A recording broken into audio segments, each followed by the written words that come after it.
Te pedí que no te fuera, que me escucharas un momento. Te pedí que no lo hicieras, por favor.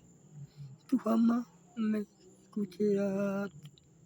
Te dije que escucharas un momento, que habían cosas que conversar.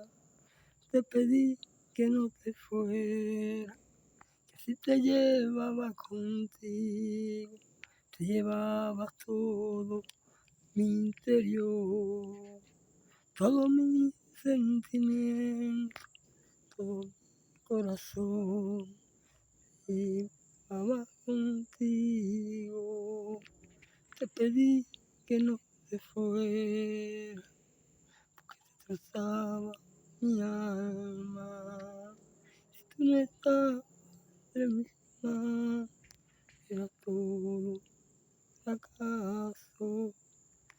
Te pedí que no te fueras, porque tenía que explicarte todo los entendido que se habían murado de nuestro amor por ti.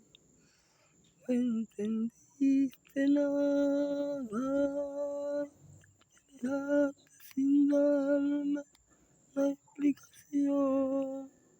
Yo quería contestarte toda la verdad, hablándote sinceramente, que todo era mentira, que eran comentarios que se habían murado, que eran verdad, que era toda mentira, las cosas que se habían murado, que se habían picado.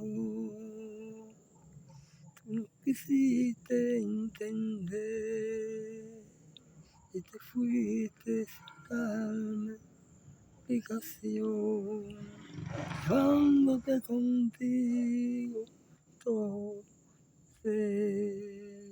todo amor.